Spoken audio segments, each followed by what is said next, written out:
Student, स्वागत है आपका मेरे चैनल पर। आज देखिए हम बात करने वाले हैं 9th क्लास का, जिसका चैप्टर 2 है, पार्ट 4 है। सॉरी, पार्ट 4 नहीं बल्कि पार्ट 6 है। इससे पहले अगर आपने हमारा वीडियो नहीं देखे हैं तो प्लीज़ देख लें और काफ़ी आनंद लें। आज देखिए हम बात करने वाले हैं जो कि है जटिल अस्थायी उत्तक और फ्लोएम के बारे में। इससे पहले मैंने इसका बात किए हैं, ऐसा कोई बात नहीं अगर आप देखें, लेकिन फिर से हम रिपीट कर देते ताकि आप लोगों को जो भी थोड़ा वो याद आ जाए। ठीक है, एक बार रिपीट कर देते ताकि आप लोगों को कोई परेशानी ना है और नहीं कोई प्रॉब्लम हो। तो देखिए हम बात करने वाले हैं आज काफ़ी शानदार और काफ़ी बेहतरीन टॉपिक है। और इसके बाद हम बात करेंगे जंतु कोशिका के बारे में, जो कि हम लोग को कोशिका काफ़ी इंटरेस्टिंग और काफ़ी मज़ेदार के साथ। ठीक है, तो देखिए सबसे पहले देखते हैं ये जटिल अस्थायी उत्तक के जो देखते हैं जाइलम। जाइलम का मुख्य कार्य क्या है? जाइलम का मुख्य काम जल को ले जाना, एक स्थान से दूसरे स्थान जल को ले जाना, देखे थे आप लोग। और फ्लोएम का मुख्य काम क्या है? तो भोजन का पहुंचाना। फ्लोएम का मुख्य काम क्या है? तो भोजन का स्थानांतरण करना। और इसका क्या काम है? इसका बात करें तो जाइलम यानी जाइलम को जल पहुंचाना काम है, और फ्लोएम को यानी फूड यानी कि भोजन पहुंचाने का काम है। ट्रिक के साथ फ्लोएम क्या करता है? ये फ्लोएम जो है फूड यानी कि भोजन पहुंचाने का काम करता है, फूड। और बात करें जाइलम का, जाइलम जल पहुंचाने का काम करता है मुख्य रूप से। ठीक है, विशेषकर। तो देखिए जाइलम का बात करते हैं। जाइलम क्या है? तो जाइलम जटिल अस्थायी उत्तक जो कि कठोर होती है। ये कुछ जीवित और कुछ मृत कोशिका से दोनों से मिलकर बनी होती है। कौन? जाइलम। ठीक है, तो जाइलम मूल रूप से बता दिया आपको कि जल पहुंचाने का काम करती है। मुख्य रूप से है जीवित और मृत दोनों हो सकती है। ये जो पहला हम बात करते हैं वाहिनिका। तो वाहिनिका क्या है? ये क्या है? लंबी जैसी कोशिका होती है, मृत होती है, पतली होती है। ऐसे जो दोनों जो सिरा होते हैं, यानी कि दोनों साइड जो क्या होता है? नुकीली होता है। जो वाहिनिका है, जो कोशिका होता है, जो दोनों सिरा होते हैं, क्या होता है? नुकीली जैसे कि मान लीजिए। ठीक है, इस तरह क्या होता है? वाहिनिका की रचना होती है, जो कि दोनों साइड देखिए नुकीली है। इस तरह की रचना होती है। किसका? वाहिनिका की रचना होती है। ठीक है, ये गोल भी हो सकती है, लंबी भी हो सकती है। कौन? वाहिनिका की जो कोशिका होती है। बता दिए। इसका कार्य का बात करें तो ये क्या कार्य में क्या करती है? तो तने द्वारा जल पहुंचाया, तने द्वारा जल का संवहन होता है, तो उसमें क्या करती है? मदद करती है। कौन? वाहिनिका है। ठीक है, कंप्लीट। आगे देखिए क्लियर।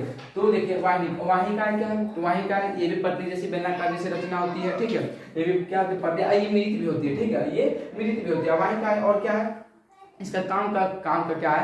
तो जड़ से लेकर तना तक जड़ से लेकर तना तक जल पहुंचाने का काम ये वाहिनिकाएं होती है। इसके बाद उसके द्वारा यानी कि तने के द्वारा पत्ती तक जल पहुंच जाता है। ठीक है, तो इसके अंतर्गत आता है वाहिका। ये वाहिकाएं कई प्रकार की होती है। वाहिकाएं कई प्रकार की होती है। ठीक है, ये देखिए क्या है? जाइलम मृदुतक। ये जाइलम मृदुतक क्या है? तो देखिए एक मिनट थोड़ा सा। तो देखिए आगे क्या है? एक ठो और छूट गया था। इसका 4 ठो भाग है। जाइलम का भी 4 ठो, फ्लोएम का भी 4 भाग है, यानी कि 4 भाग नहीं, चारों से मिलकर फ्लोएम बनाया है, चारों से मिलकर जाइलम बनाया। ठीक है, एक तो छूट गया था। कौन? जाइलम तंतु। तो देखिए पहले हम बात करते हैं जाइलम मृदुतक। ये क्या है? बच्चा यानी कि प्यारा सा सोप जैसा पौधा होती है, सोप जैसा उत्तक है। मतलब कि ये होता है क्या है कि ये जो जाइलम मृदुतक यानी कि सॉफ्ट होता है, यानी कि मुलायम बहुत होता है। और इसका जो कोशिका होता है ये क्या होता है? जीवित होता है। इसका कोशिका क्या होता है? जीवित होता है। किसका? तो जाइलम मृदुतक का। जाइलम मृदुतक का जो कोशिका होता है क्या होता है? जीवित होता है। इसका कार्य का बात करें जाइलम मृदुतक, तो जाइलम मृदुतक क्या करता है? जैसे पत्ती का जो पेड़ पौधा का पत्ती हो, चाहे तना हो, चाहे कोई भी भाग क्यों ना हो, जो जैसे मान लीजिए कि पत्ती है। ठीक है, पत्ती बन जाओ यार, पत्ती। ठीक है, मान लीजिए पत्ती है। ठीक है, पत्ती तो है ही यार, माने को क्या माने। लेकिन क्या कहते हैं? जाइलम मृदुतक जो है, जाइलम मृदुतक ये जो साइड का जो भाग होता है ना, साइड का भाग, यहाँ जाइलम मृदुतक जल पहुंचाने का काम करता है। कौन? तो यही जाइलम मृदुतक जल पहुंचाने का काम करता है, जो साइड का जो भाग होता है, पत्ती का चाहे कोई भी भाग है, जाइलम मृदुतक। ठीक है, अब देखिए क्या है? जाइलम तंतु का क्या करता है? ये यांत्रिक सहायता प्रदान करता है। क्या करता है जाइलम तंतु? तो यांत्रिक सहायता प्रदान करता है। और बात करें तो ये यांत्रिक सहायता प्रदान करते हैं। ये भी क्या होता है? मृत होती है। क्या होती है? जाइलम तंतु क्या होती है? मृत होती है। और जाइलम तंतु जीवित होती है। इससे केवल यही है जो क्या होता है? जीवित होता है। ये मृत जाइलम तंतु। जाइलम जो है, जाइलम बोले कुछ जीवित और कुछ मृत कोशिका से मिलकर बनी होती है, जिसमें क्या 3 ठो देखे थे मिलते हैं। एक तो क्या होती है? जाइलम तंतु। ये क्या होती है? जाइलम तंतु। ये क्या होता है? जीवित होता है। सॉरी जाइलम तंतु, जाइलम मृदुतक क्या होता है? जीवित होता है। ये जो देख रहे हैं 1 2 3, ये क्या होता है? मृत होता है। जाइलम जो मृदुतक होता है, यानी कि सॉफ्ट जैसा जो होता है, ये क्या होता है? जीवित होता है। तो आप देख लीजिए कंप्लीट हो गया होगा। अब देखिए इससे आगे बढ़ते हैं फ्लोएम के बारे में। ठीक है, फ्लोएम क्या है, तो फ्लोएम फिर से रिपीट करते हैं। फ्लोएम देखिए, फ्लोएम भी चार प्रकार से कोशिका से मिलकर रहा है। इसमें भी कुछ जीवित और कुछ मृत कोशिका हो सकती है। पहला है सहकोशिका, दूसरा चालना नलिका, तीसरा है फ्लोएम तंतु और चौथा है फ्लोएम मृदुतक। ठीक है, ये भी कुछ जीवित और कुछ मृत कोशिका से मिलकर होते हैं। ये सहकोशिका का बात करते हैं। सहकोशिका ये जीवित होती है कोशिका। सहकोशिका क्या होती है, जीवित होती है, जो कि भोजन को यानी कि सहकोशिका में भोजन का संवहन करने में चालना नलिका क्या करती है, मदद करती है। जब चालना नलिका भोजन जब एक स्थान से दूसरे स्थान जब ले जाती है चालना नलिका, तो क्या करती है, सहकोशिका होती है, मदद करती है। ठीक है, कौन, तो सहकोशिका जब चालनी नलिका जब एक स्थान से दूसरे स्थान भोजन जब पहुंचाती है, कौन, चालना नलिका, तो सहकोशिका जो होती है क्या होती है, मदद करती है। और ये सहकोशिका क्या होती है, सहकोशिका क्या होती है, तो ये जीवित होती है। चालना नलिका बात करते हैं, इसमें क्या होता है कि छोटा छोटा छिद्र होता है, छोटा छोटा छिद्र होता है। इसमें केंद्रक क्या होता है, अनुपस्थित होता है। चालनी नलिका में क्या होता है, केंद्रक अनुपस्थित होता है। इससे पहले हम दिखाए थे, अगर आपने नहीं देखे तो देख सकते हैं अगले वीडियो में, पार्ट 5 में। ठीक है, तो चालनी नलिका में क्या होता है, केंद्रक अनुपस्थित होता है। पूछ सकता है कि फ्लोएम का कौन सा ऐसा अवयव है, कौन सा ऐसा अवयव है जिसमें कि केंद्रक अनुपस्थित होता है, तो बता सकते हैं कि वो है चालनी नलिका, जिसका केंद्रक नहीं होता है। ठीक है, केंद्रक नहीं होता है चालनी नलिका। ठीक है, सहकोशिका जीवित होती है। चालनी नलिका देख लिए थे, इसमें क्या होता है, छोटा छोटा छिद्र होता है, छोटा छोटा छिद्र होता है, लंबी जैसी रचना होती है, लंबी जैसी, और मिलित होती है। इसका जो दोनों जैसे कि मान लीजिए, जैसे कि ये क्या है, लंबी जैसी क्या होती है, चालनी नलिका में सीढ़ी जैसी रचना किसी में हो सकती है, किसी में देखे थे बहुत जैसी अलग अलग सीढ़ी जैसी रचना होती है, छेद जैसी रचना होती है, अलग जैसी रचना होती है। तो इसमें क्या होता है, चालनी नलिका में जो चालनी नलिका जैसे बना रहा है, तो चालनी नलिका में सीढ़ी जैसी रचना हो सकती है या गड्ढे जैसे रचना, किसी भी तरह की रचना होती है। जो बाहर जो दोनों का जो भाग होता है ना, दोनों का भाग, इसमें क्या होता है, बीच में छिद्र होता है, बीच में छिद्र, जिसमें खाद्य पदार्थ का स्थानांतर हो जाएगा कि भोजन का इस पास से भोजन अगर प्रवेश करे तो भोजन इस साइड से भोजन निकल सके, ताकि जो भी पेड़ पौधा का जो कोशिका हो उसे दे सके। यानी कि मान लीजिए पेड़ पौधा में खाना बन गया, चालनी नलिका पहुंचाने का काम करती है, काम करती है। तो क्या करता है, जो कोई भी पौधा क्यों नहीं, चाहे पत्ती में भोजन बनती है, आप जानते हैं कि पत्ती में भोजन बनती है। पत्ती में भोजन बनने के बाद कहाँ अलग अलग जाती है, जैसे कि किसी तना को जरूरत है, किसी जड़ को जरूरत है, किसी अलग मान लीजिए कोई भी डाली हो, चाहे डंडी, कोई भी पेड़ पौधा का चूल, तो जो जीवित है उसे भोजन की जरूरत आवश्यकता होती है। तो यही क्या करते हैं, चालनी जो छिद्र के माध्यम से घुसती है, ये छिद्र के माध्यम से क्या निकल के जिसे जरूरत है उसे दे दिया जाता है चालनी नलिका के द्वारा। ठीक, तो चालनी नलिका क्या है, केंद्रक अनुपस्थित होता है चालनी नलिका। ठीक है, आप देखिए इससे आगे हम बढ़ते हैं, क्या है फ्लोएम तंतु। ये फ्लोएम तंतु क्या है, फ्लोएम तंतु खास करके क्या होता है, एंजियोस्पर्म के जो पौधा आता है, एंजियोस्पर्म के जो पौधा उसमें ज्यादा करके पाया जाता है। कौन, एंजियोस्पर्म जो पौधा होता है ज्यादा करके ये फ्लोएम तंतु उसी में पाया जाता है, फ्लोएम तंतु। ठीक है, ये क्या करता है, काम के बारे में यांत्रिक सहायता प्रदान करता है, कौन, फ्लोएम तंतु। अब देखिए आगे फ्लोएम मृदुतक है। फ्लोएम मृदुतक क्या है, ये जीवित कोशिका है। ये क्या है, जीवित कोशिका होता है।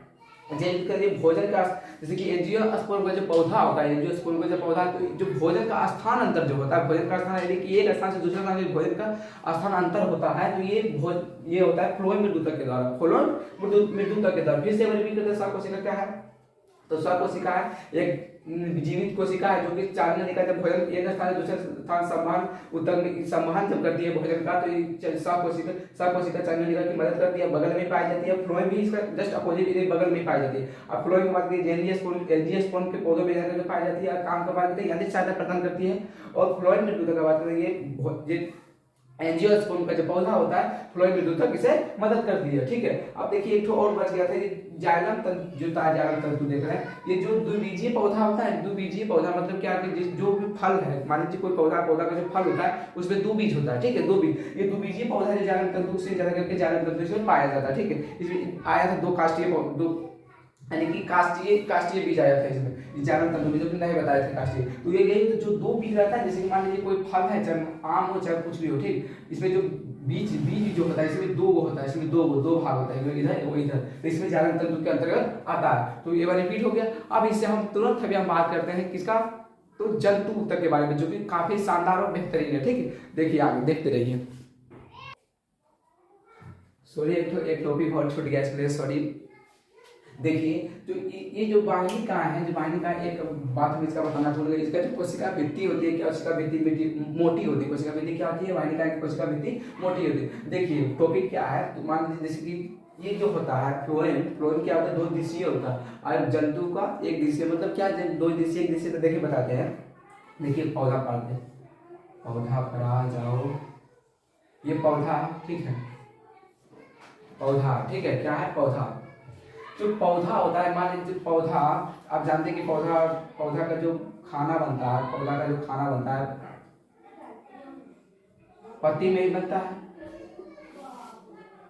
पत्ती में ही बनता है। भोजन का जो खाना बनता है आप जानते हैं कि फ्लोएम में, यानी कि पत्ती में बनता है, चाहे फ्लोएम हो चाहे मिर्च, तो उसमें तो पाया जाता है। जो भोजन जो बनता है पत्ती में निकल स्टार्च के रूप में, ग्लूकोज के रूप में जो भोजन पौधा ग्रहण करता है आप जानते हैं। तो ये जो भोजन बनता है, भोजन बनता है, जो फ्लोएम का बात करते हैं, जो भोजन बनता है फ्लोएम करते हैं, तो फ्लोएम जब भोजन बनता है तो भोजन बनने के बाद क्या होता है, जो ऊपर का जो पत्ती है वहां भी ले जाता है, इधर का भी जो पत्ती है चाहे तना हो तो वहां भी ले जाता है भोजन बनने के बाद, चाहे जड़ को जरूरत हो भोजन का तो वहां भी ले जाता है, चाहे किसी भी, चाहे ऊपर भी गति करता है नीचे भी गति करता है। जो फ्लोएम मृदुतक जो होता है, फ्लोएम मृदुतक इसीलिए इसे द्विदिशीय कहा जाता है। क्यों द्विदिशीय? क्योंकि भोजन बनने के बाद जो पत्ती ऊपर में जो बन रहा है वो ऊपर भी जा रहा है और नीचे भी आ रहा है। जो भोजन जो बन रहा है, भोजन फ्लोएम मृदुतक, इसीलिए इसे द्विदिशीय कहा जाता है। क्यों? क्योंकि फ्लोएम मृदुतक में भोजन बन रहा है, भोजन बनने के बाद जो ये क्या होता है, यानी ऊपर भी यानी ऊपर साइड भी गति करता है और साथ साथ नीचे साइड भी गति करता है, इसीलिए द्विदिशीय कहा जाता है। समझ में आ गया?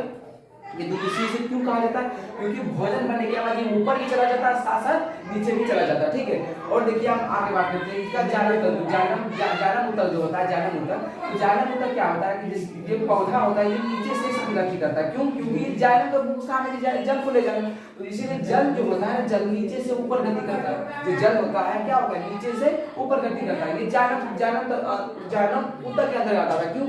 इसीलिए ये द्विदिशीय कहा गया क्योंकि इसका जो जल है जल से नीचे से ऊपर जाता है, जल क्या होता है नीचे से ऊपर जाता है, इसीलिए एक दिशीय कहा गया। अब बात करें फ्लोएम, तो फ्लोएम क्या होता है, जब कोई भोजन बनता है पौधा में, तो भोजन बनने के बाद क्या होता है, ऊपर भी जाता है साथ साथ नीचे भी आता है, ऊपर भी जाता है साथ साथ नीचे भी आ जाता है, इसीलिए इसे द्विदिशीय कहा गया। और इसीलिए इसे एक दिशीय कहा गया। द्विदिशीय को पूछ सकता है कि बताइए कौन सा ऐसा ऊतक है जिसे जो द्विदिशीय कहा गया, और या पूछ सकते हैं कौन सा ऐसा पौधा जिसे एक दिशीय कहा गया। तो बोल दीजिए कि जो दो दिशीय पौधा ये फ्लोएम है, एक दिशीय पौधा जाइलम में। क्यों? क्योंकि ये इसका जो गति होता है ऊपर का साइड भी होता है साथ साथ नीचे का साइड होता है, यानी कि भोजन पहुंचाने का काम ऊपर का साइड भी होता है साथ साथ नीचे, यानी कि ऊपर भी गति करता है, ऊपर भी गति कर रहा है साथ साथ नीचे भी गति कर रहा है। इसी के कारण इसे कहा गया कि द्विदिशीय कहा गया, इसलिए द्विदिशीय ऊतक कहा गया। किसे?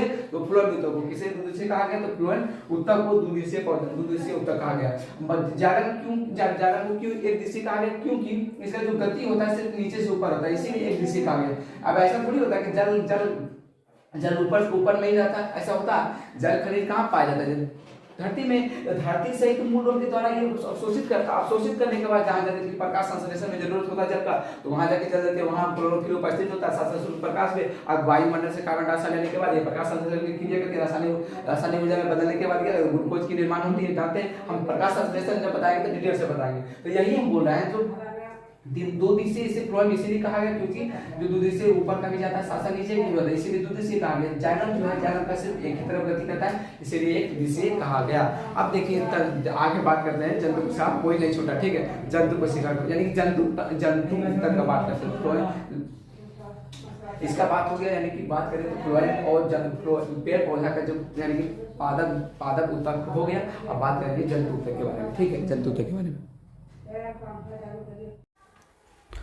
तो अब देखिए इससे आगे हम बात करने वाले हैं किसके बारे में, जंतु तो जो कि काफ़ी शानदार और काफ़ी बेहतरीन, ठीक है। इससे पहले मैंने पौधा का यानी कि पादप ऊतक के बारे में बात की, क्योंकि पेड़ पौधा से रिलेटेड मैंने। अब हम देखेंगे अपनी कोशिका के बारे में, क्योंकि हमारे शरीर में कैसा कोशिका होता है, यानी कि आपके शरीर में कैसा कैसा कोशिका यानी कैसा कैसा ऊतक होता है, जो कि क्या करती है, क्या कार्य नहीं करती, यानी कि पादप खत्म हो गया। जंतु का बात करें, यानी कि जो भी जंतु को मतलब समझ रहे, यानी पेड़ पौधा को छोड़ के बाकी बाद जितना भी जीव जंतु, उसके बारे में इसके बारे में जंतु ऊतक के बारे में कि जंतु कोशिकाओं के समूह को ऊतक कहते हैं।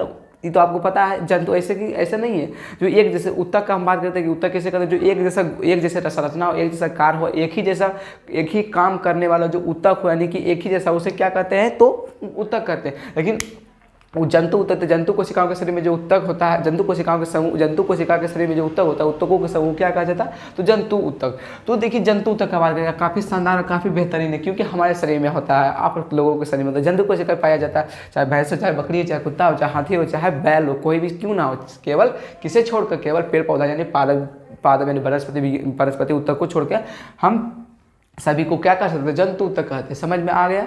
अब देखिए जंतु ऊतक के बारे में, जो कि काफ़ी शानदार है। इससे पहले मैंने पादप ऊतक को सबसे पहले डिवाइड किए थे, सबके भाग बांटे थे कि कौन सा अलग अलग है, कौन सबका अलग अलग डिवाइड किए थे। सेम इसी प्रकार हम जंतु ऊतक में इसे भी हम डिवाइड किए, अलग अलग प्रकार में बांट दिए, ताकि समझाने में यानी कि आप लोगों को समझ में आए और काफ़ी अच्छी लगे। ठीक है, तो देखिए सबसे बारे में बात करते हैं जंतु कोशिका। हो गए जंतु कोशिका में सबसे पहले आता है एपिथीलियम, दूसरा है संयोजी, तीसरा है पेशी, चौथा है तंत्रिका यानी न्यूरॉन। फिर से देख लीजिए जंतु कोशिका को इतना जैसे कि डिवाइड किया, पहला एपिथीलियम, दूसरा है संयोजी, तीसरा है पेशी, चौथा है तंत्रिका। चौथा क्या है, तंत्रिका यानी न्यूरॉन। तो देखिए सबसे पहले बात करते हैं एपिथीलियम क्या है। एपिथीलियम की बात करते हैं। एपिथीलियम क्या होता है, देखिए एपिथीलियम भी 4 प्रकार से मिलकर बनाया जाता है। पहला है सल्की, दूसरा है स्तंभाकार, और चौथा है क्यूबाइल्ड, और पांचवा है पक्षमल। सॉरी 4 ठो ही है इसका। ये देखिए ये अलग अलग डिवाइड किया गया इसमें।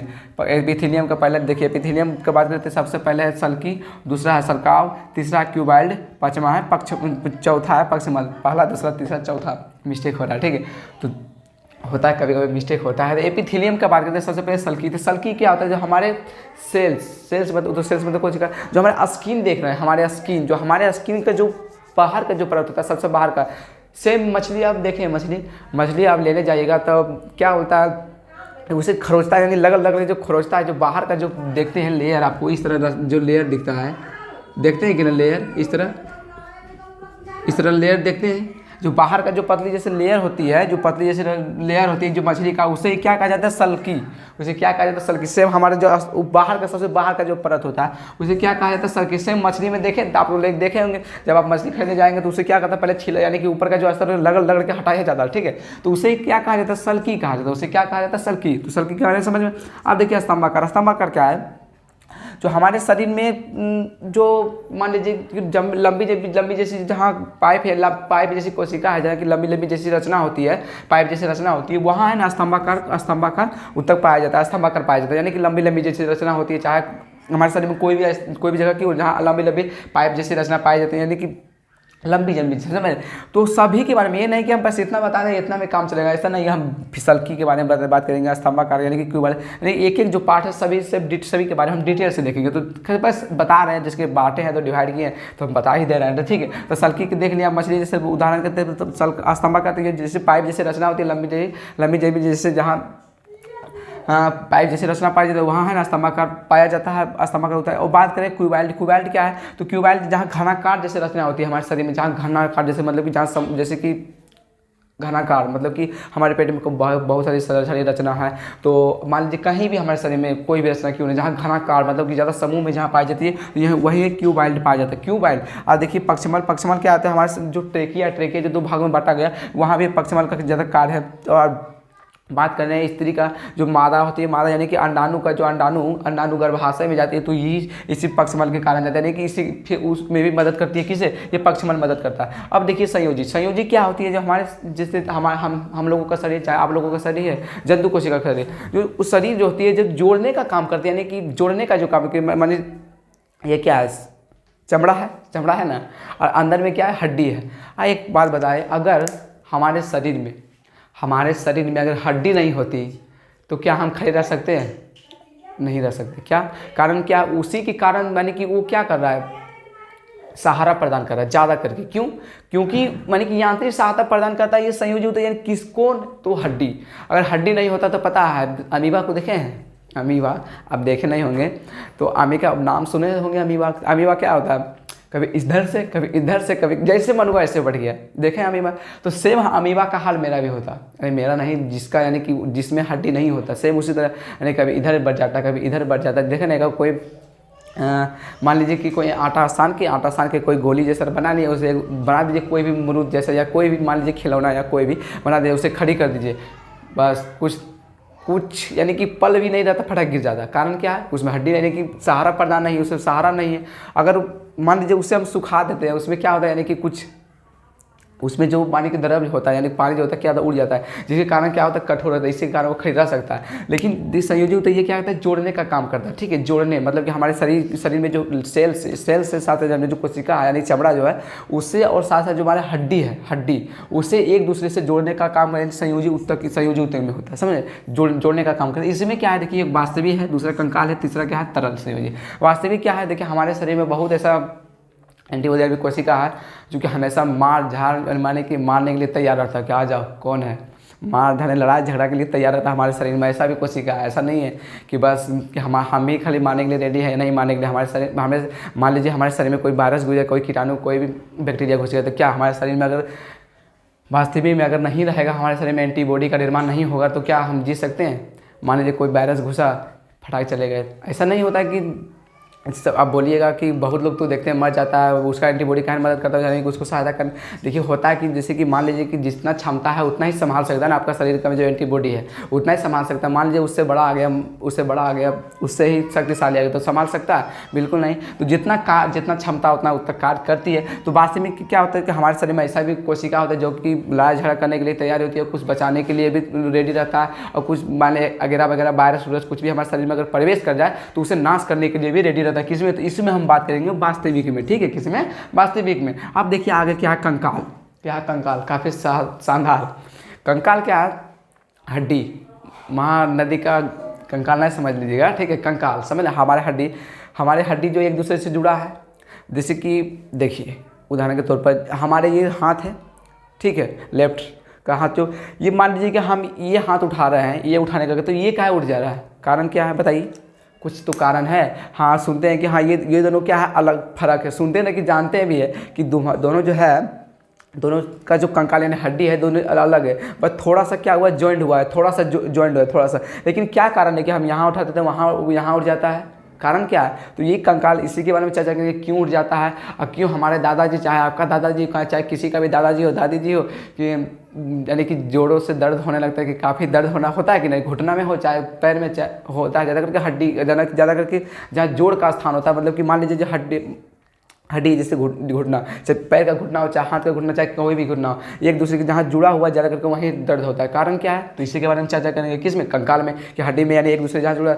और एक कारण हो कि हाँ ये दोनों अगर जुटा हुआ है तो इसे ऐसे करने से उसके बाद घर्षण, यानी कि घर्षण क्यों नहीं होता है, एक दूसरे लगड़ाता काहे नहीं, इसी के बारे में हम चर्चा करेंगे कंकाल में। आप देखिए क्या है, तो तरल संयोजन। इसमें क्या है, तो रक्त के बारे में चर्चा करेंगे कि रक्त कितने प्रकार के हमारे शरीर में होते हैं, कि कौन सा रक्त क्या करती है, इस सब के बारे में चलेंगे। साथ साथ प्लाज्मा के बारे में चर्चा करेंगे। तो किसमें? तरल संयोजी में। किसमें? तरल संयोजी में। ठीक है, मज़ेदार। आप देखिए पेशी में क्या है, पेशी में भी देखिए 3 ठो है, पहला रखी, दूसरा अरेखी, तीसरा हृदय। मज़ा तो आपको, हमें लग रहा है कि हम जिस तरह एंजॉय, यानी कि एंजॉय के साथ आपको बता रहे हैं, पढ़ा रहे हैं। हमारा मकसद ये नहीं कि आपको पढ़ाना, हमारा मकसद है आप लोगों को सिखाना। बस बने रहिए मेरे साथ, ठीक है। पेशी में 3 ठो देखे थे, रेखित है, अरेखित, दूसरा हृदय, ठीक है। हमारा ये नहीं कि मतलब कि हम खूब पैसा कमाएं, हम यानी कि हम बहुत बड़ा चैनल स्टार बन जाए, यानी कि होता है कि हम इतना सब्सक्राइबर बढ़ा लें, हमारा इतना लाइक हो जाए, हम पैसा इतना कमाएं। हमारा वो लक्ष्य नहीं। हमारा लक्ष्य से हम कुछ प्राप्त किए ज्ञान हम आप लोगों के बीच रख सकें, आप लोगों को सिखा सकें। बस मेरा यही लक्ष्य यानी कि उद्देश्य है, ठीक है। देखिए पेशी में थे, पेशी में क्या है, रेखित है और रेखित, तीसरा हृदय। तो रेखित क्या होता है? रेखित जानते हैं? रेखित मतलब जो हमारे अनुसार जो होता है, रेखित मतलब जो हमारे अनुसार हमारे शरीर में जो कार्य होता है। मतलब कि आप रेखित में जैसे कि हम चाहे तो आँख बंद कर सकते हैं, चाहे हम सांस रोक सकते हैं ना, और अगर हम चाहे तो किसी को एक फट मार सकते हैं, नहीं चाहे तो हम किसी को नहीं मार। अरे हमारे शरीर में जो भी कार्य होता है, जो हमारे नियंत्रण में होता है, वो इसी के अंतर्गत आता है, रेखी के अंतर्गत। जो भी हमारे शरीर में कार्य होता है, चाहे चलना हो, चाहे दौड़ना हो, चाहे किसी को मारना हो, चाहे उठाना, चाहे पटकना हो, सब रेखी का, यानी जो हमारे नियंत्रण में हो, जो हम बोले वो मान जाए, वो किसके अंतर्गत आता है? रेखित, जो हमारे अनुसार चले, जो हमारे काम करे, समझे। तो वो रेखित के अंदर है, जो हम बोले तो समझ आइए, रेखित। और रेखित का बात करते हैं, और रेखित मतलब जो हमारे अनुसार नहीं चलता है, जो हमारे अनुसार कार्य नहीं करता है। अब बोलिए एक आध दिन मूड ख़राब हो, 1 दिन या 2 दिन, जैसे किसी भी दिन आपका मूड चेंज यानी ख़राब हो जाए, अरे यार आज मूड सही नहीं है, हृदय आप तू शांत हो जाए यार, बहुत तुम धड़कता है, थोड़ा आज आराम करने दो यार, हम बहुत डिस्टर्ब हैं। एक दिन बोलिए हृदय को कि आप रुक जाओ, रुक सकता है? सुने हैं कि हृदय किसी का रुकल है? ऐसा होता है? हो ही नहीं सकता। रुकेगा तो यानी समझ लीजिए चल गया वो, यहाँ नहीं है। तो वो देखिए। और अगर आप मान लीजिए खाना खा लिए बोले कि अभी खाना नहीं पचना है, तुम 3 दिन के बाद पचना है, ठीक है? ऐसा हो सकता है कि खाना बोले कि नहीं पचेगा? सुने हैं। अब वो होता है कभी कभी पेट का प्रॉब्लम कुछ होता है तो नहीं पचता है, तो अलग बात है, उल्टी के सहारे वाले बाहर आ जाता है, वो तो अलग बात है। तो अरेखित मतलब यही हुआ, जो हमारे अनुसार हमारे नियंत्रण में जो नहीं होता है वो अरेखित के अंदर, जो हमारे नियंत्रण में होता है, जो हमारे अनुसार कार्य होता है हमारे शरीर में, वो रेखित के अंतर्गत आता है। जो हमारे शरीर में कार्य नहीं होता हमारे अनुसार, वो अरेखित के अंतर्गत आता है। अच्छा, एक बात और रेखित की बात करें तो अरेखित में ऐसा आप सुने, अरेखित में ये इसे बोलिए कि सांस लेना, सांस को हम नहीं रोक सकते, और रेखित के अंतर्गत। देखिए सांस अच्छा ये बात बताइए, सांस की बात करें तो सांस लेना किसके अंतर्गत है? रेखित के अंतर्गत आता है कि और रेखित के अंतर्गत आता है? बताइए।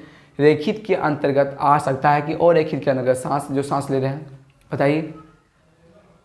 हम चाहे तो सांस लेना रोक सकते हैं या नहीं रोक सकते? सांस लेना रोक सकते हैं, लेकिन कितना देरी? कुछ समय तक रोक सकते हैं। कुछ देर यानी कि रेखित में आ सकता है, कुछ देर यानी कि और रेखित में आता है। अच्छा, एक बात बताइए, ऐसा सुने कि आज तक कभी भी सांस हम ले रहे हैं, कोई किसी का दम घुटने से, यानी खुद दम घुटने से उसका मृत्यु हुआ? समझे? मतलब नहीं समझे?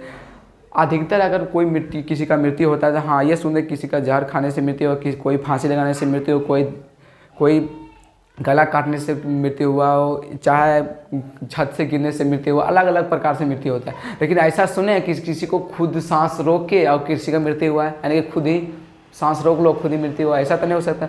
ऐसे भी कोई खुद नहीं मरना चाहता। अगर हाँ भले मान लीजिए कि कोई कूद जाए तो इसका अलग, यानी खुद पे सांस अगर मान लीजिए रोकिए तो कुछ समय तक रोक लीजिएगा, लेकिन ज़्यादा देर नहीं रोक सकते, तो वो है ना, और रेखित के अंतर्गत आ सकता है, ठीक है? लेकिन ज़्यादा करके रेखित के अंतर्गत, क्योंकि हम चाहे रोक लिए, ठीक है? और जो रोक सकते हैं रेखित के, ज़्यादा करके रेखित मान लीजिए कुछ मान लीजिएगा और रेखित के, क्योंकि हम फिर स्टार्ट हो जाता है और रेखित।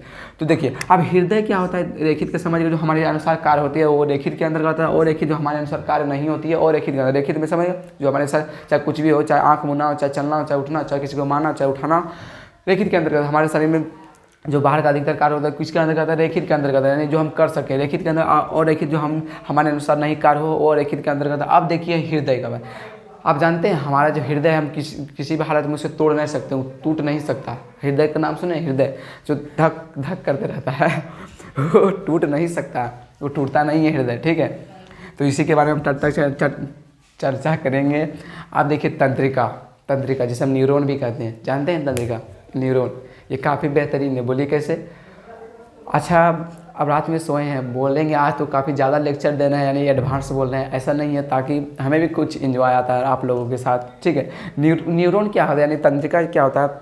मान लीजिए आप रात में सो रहे हैं, सोए हुए हैं, जब मच्छर काटता है तो आपको कैसे पता चलता है? आप बोलिएगा पता चल जाता है किसी तरह, लेकिन कैसे, कारण क्या है? नहीं कारण पता है। मान लीजिए यहाँ पे मच्छर काटा है, यहाँ पे मच्छर काटा है, तो ये हाथ ही क्यों जाता, यानी ये हाथ क्यों जाता वहाँ मारने के लिए? कारण क्या पता है?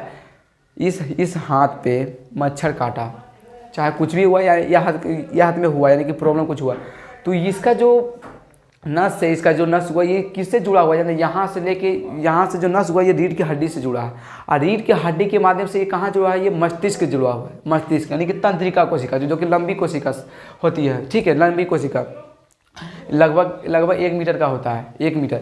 ये क्या होती है? जो तंत्रिका न्यूरॉन यानी कोशिका होती है। तो ये मान लीजिए यहाँ पे मारे या मच्छर काटा, इसका जो नस होता है यहाँ, यानी कि रीढ़ की हड्डी के सारे कहाँ जुड़ा होता है? मस्तिष्क से जुड़ा। अब मस्तिष्क जैसे यहाँ काटा मच्छर, फटाक से किसे सूचना देता है? जाकर दिमाग को, कि हाँ जाओ वहाँ कोई काटा है, फटाक से उसको हटाने का प्रयास, माने कि करो। तो जैसे इसको मच्छर काटा, ये फटाक से इसके पास नियंत्रण देता है, और ये नियंत्रण किसी आदेश देता है इस हाथ को कि जाओ उसको मारो, समझे? तो ये तंत्रिका यानी तंत्रिका न्यूरॉन के अंतर्गत आता है। चाहे कुछ भी, चाहे अब अगर संपर्क टूट जाए, ये हाथ का संपर्क अगर टूट जाए ना, आप चाहे इसे काट दीजिए, चाहे मार दीजिए, चाहे ताया पर हाथ दे दीजिए, चाहे गैस पर हाथ दीजिए, चाहे कोई भी क्यों नहीं, यानी मशीन में क्यों हाथ दे देता है, आपका असर नहीं करेगा। कारण क्या? उसका जो कनेक्शन था दिमाग से जो खत्म हो गया। अगर कनेक्शन ही नहीं रहेगा तो सूचना कैसे मिलेगा? सूचना नहीं मिलेगा तो कैसे उसकी मदद कर सकता है? अगर इस हाथ को कुछ हो गया, अगर इसे सूचना दिमाग को नहीं मिलेगा, दिमाग क्या करता है? दिमाग ही तो सबको नियंत्रण कौन करता है? हमारे शरीर में जो भी शरीर है किस पे नियंत्रण करता है, हमारे दिमाग पे डिपेंड करता है कि कौन सा कार्य नहीं होगा, कौन सा कार्य करेंगे तो हमें, तो सूचना मिलने के बाद ये कुछ कार्य करती है। सूचना मिलने के बाद हाँ हम मान लीजिए जैसे कि देखते हैं कोई अगर खतरा, हाँ सब लग रहा है हमें गाड़ी ठोकने वाला है, तो क्या होती है जो आँख होती है, आँख का जो नस होता है किसे नियंत्रण करता है, डायरेक्ट जाके मस्तिष्क को, हाँ क्या आगे के साथ आगे खतरा है, तो फटाक से ये आदेश किसको देता है, तो डायरेक्ट दोनों हाथ को कि हाँ यानी कि साइड कर लो, आगे खतरा है। तो जितना भी हमारे शरीर में जो दिख रहा है, नस दिख नहीं रहा है जानते हैं, तो सब किससे डिवाइड है, यानी कि किससे जुटा हुआ, डिवाइड बटा हुआ नहीं, मतलब कि जुटा हुआ है किससे, दिमाग से, यानी हमारे मस्तिष्क, तो हमारे तंत्रिका यानी न्यूरॉन के अंतर्गत आता है। तो कैसा अच्छा लगा, फिर से एक बार डिपेंड करते हैं एपिथेलियम, यानी जंतु ऊतक को 4 भागों में बांटा गया, एपिथेलियम, संयोजी, पेशी, तंत्रिका, यानी कि इससे मिलकर बना है, जिसमें एपिथेलियम में सल्की, स्तंभाकार, क्यूबाइल्ड, पक्षमाभि। अब बात करें संयोजी में वास्तविक, कंकाल, तरल संयोजी ऊतक, पेशी की बात करें रेखित और रेखित हृदय, तंत्रिका को इसका जैसे यानी न्यूरॉन कहते हैं। तो देखिए आज हम इतना रहने देते हैं, अगले वीडियो में हम बात करेंगे इसके बारे में। आप बोले कि कुछ तो बताया नहीं, ज़्यादा करके टाइम ही पास कर, देखिए अगला आप पहले हम एपिथेलियम का बात कर लेंगे, एपिथेलियम में अगला वीडियो में, ठीक है, या 2 ठो हम ले लेंगे, इसके बाद तीसरा वीडियो में यानी कि दूसरा वीडियो में हम ये दोनों यानी 2-2 करके हम दोनों वीडियो में ले लेंगे, क्योंकि ज़्यादा लंबा वीडियो हम नहीं बनाना चाहते, इसी के कारण हम बताते हैं कम, समझाते ज़्यादा, ताकि आप लोगों को समझ में आ सके। आज हम इतना ही रहने देते हैं, ठीक है, और हम आने वाले यानी कि अगले वीडियो में हम इससे आगे हम बात करेंगे। तब तक के लिए जय हिंद, जय भारत, और आगे बढ़ते रहिए और पढ़ते रहिए, ठीक है, जय।